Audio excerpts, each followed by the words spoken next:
Hola amigos de la EUDE, en este nuevo relato olvidado de la historia vamos a hablar de un militar enamorado de la investigación científica.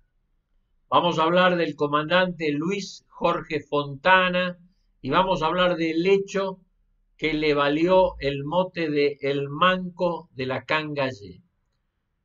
Para entrar un poquito en la historia, vamos a contar que el comandante Fontana nació el 19 de abril de 1846. Era hijo de una familia cuyo padre era uno de los secretarios privados de Rosas. Por lo tanto, luego de la batalla de Caseros, emigra toda la familia de Buenos Aires a Carmen de Patagones.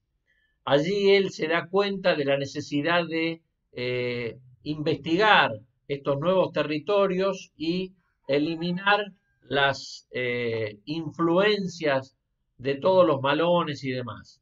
Se enlista en la comandancia de Río Negro y en 1860 combate por primera vez con los indios, logrando erradicar los malones de su zona de influencia. En 1861 se traslada a Buenos Aires para empezar a desarrollar su pasión por la investigación científica y comienza con sus estudios de medicina. En 1870, luego de que han progresado sus estudios de medicina, el comandante Fontana recibe el alta como practicante mayor de cirugía a las órdenes del general Conesa. A partir de ese momento, en 1871, vuelve al río Colorado, vuelve a combatir con los malones y vuelve a desarrollar ese espíritu investigativo que hacía que buscara en todos los lugares donde él estaba, más allá de asegurar o de evitar la influencia indígena de los malones del momento, lograr perfeccionar las distintas capacidades que tenían las ciencias científicas en ese momento. En 1875 se traslada, porque recibe el nombramiento como secretario y ayudante del gobernador del Chaco. Se traslada al Chaco, donde realiza una gran función, reorganizando tanto las tropas, las comandancias, las guarniciones militares y las distintas colonias que estaban ingresando al país y que buscaban asentarse en esa zona. Durante su función como secretario ayudante y a cargo de la gobernación, recibe la orden de entregar los territorios en litigio que estaban siendo acordados por el presidente Hayes de Estados Unidos a la República del Paraguay. Entrega a la Villa Occidental. En esa época, para recordar, el Chaco tenía tres grandes partes: el Chaco Boreal, que es el que se entrega a la República del Paraguay, que era toda la zona al norte del río Pilcomayo; el Chaco Central, que era la actual provincia de Formosa, entre los ríos Pilcomayo y Bermejo; y el Chaco Austral, que es la actual provincia del Chaco, al sur del río Bermejo. Cuando sucede este hecho, decide trasladar la capital del Chaco a la isla del Cerrito, que había estado en manos de los brasileros desde el fin de la guerra de la Triple Alianza. Muy bien, estando en esas funciones, en febrero del año 80, recibe la orden del presidente Avellaneda de buscar una ruta que facilitara el comercio entre las provincias del norte, Tucumán, Salta y Jujuy, y Resistencia y Corrientes, para hacer bajar las mercaderías desde esa ruta por el río Paraná hasta Buenos Aires.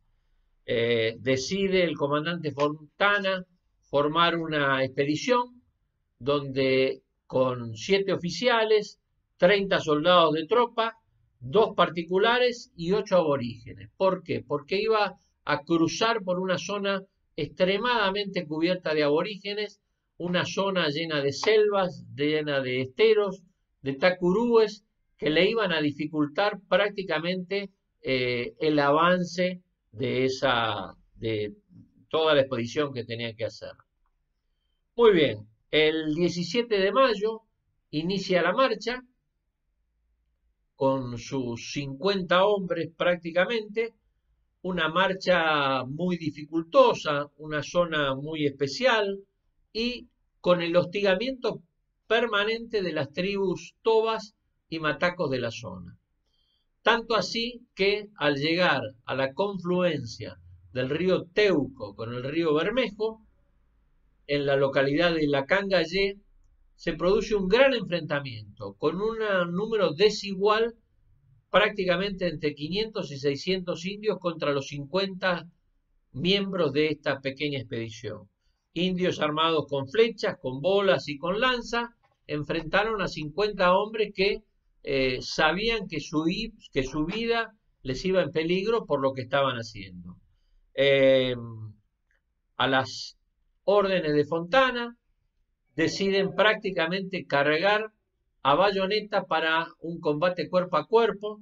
El trompa Candia y el tambor Saavedra deciden tocar a la carga y el valor de estos 50 hombres vence a prácticamente un número de 10-1 que tenían en contra de ellos. Las tribus dejan en el campo de combate 36 muertos, entre ellos un cacique, la misma cantidad de heridos, y las tropas de Fontana solamente pierden un cabo primero, 3 soldados y prácticamente una serie de la misma cantidad de heridos, entre los cuales está Fontana, que haber recibido un lanzazo y una herida en su brazo izquierdo, se lo inutilizan prácticamente y de ahí el mote que recibe del manco de Lacangallé. Sigue en su camino durante 103 días, sigue la expedición y llega hasta Colonia Rivadavia, cerca del actual Metán, en Salta, y allí le escribe al nuevo presidente, al presidente Roca, y le dice lo que le voy a relatar prácticamente de lo que él dice. He perdido el brazo izquierdo en un combate con los indios, pero me queda otro para firmar el plano del Chaco que he completado en esta excursión. Imagínense ustedes 103 días dirigiendo una expedición con un solo brazo, inutilizado el otro, pero con una necesidad de completar lo que le había sido impuesto sin ninguna duda. Obviamente desde Colonia Rivadavia, después se trasladan a Salta y al llegar a Salta los esperaba un telegrama que le decía, un telegrama del presidente Roca: su brazo mutilado y un reguero de sangre marcarán en el Chaco los derroteros civiles y el progreso de la civilización que le va a llegar. Hoy he firmado su despacho de teniente coronel. Este ejemplo de lo que ha hecho el comandante Fontana nos sirve a todos. Fue un militar que ha hecho de todo tipo de exploraciones por lograr incorporar a su patria tierras, ríos inexplorados, ciudades, colonias y todo tipo de conocimiento científico para dar la pauta de que querer a la patria es una función propia de todos sus hijos. Les agradezco su presencia y los espero, Dios mediante, en el próximo relato olvidado de la historia.